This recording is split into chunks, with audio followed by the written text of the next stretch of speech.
ચાલો આપણે isolated chrome art કરવાનો છે તો એની માટે આપણે જેલ પોલિશના 2 લેયર કરી દીધા છે. હવે અહીંયા છે ને આપણે રશિયન મેટ ટોપ કોટ લગાવવાનો છે. ખાસ યાદ રાખવાનું છે ને કોઈ બી કિનારીએથી તમારો રશિયન મેટ ટોપ કોટ બાકી ન રહી જાય ને એ તમારે ધ્યાન દેવાનું છે.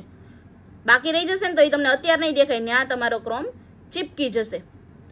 અને હવે આને આપણે યુવી લેમ્પમાં 60 સેકન્ડ ક્યોર માટે મૂકી દેવાનું છે. એમ્બોસ જેલથી આપણે આની ઉપર ડિઝાઇન્સ કરવાની છે. આને તમારે ફાઇલ બફ કાંઈ કરવાની જરૂર નથી કેમ કે આ સ્પેશિયલ ક્રોમનો જ મેટ ટોપ કોટ છે. હવે એમ્બોસ જેલ છે ને એ તમારું આવું જ આવશે, એકદમ થીક કન્સિસ્ટન્સી. તમે ગમે એમ એને કરશો ને તો બી એની કન્સિસ્ટન્સી ચેન્જ થશે નહીં.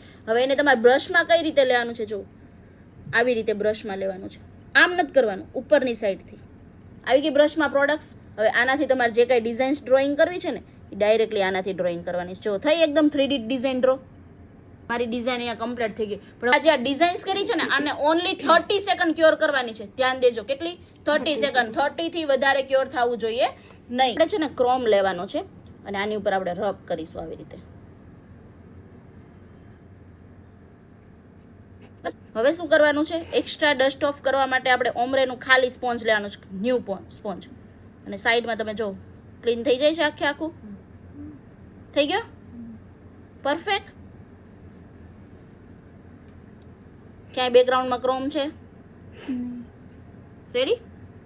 હવે આની ઉપર આપણે લાસ્ટમાં શું કરવાનું, 3D ટોપ કોટ. રેગ્યુલર ટોપ કોટ કરવાનો નથી. હવે 3D ટોપ કોટ કઈ રીતે લગાવવાની એ હું તમને બતાવું.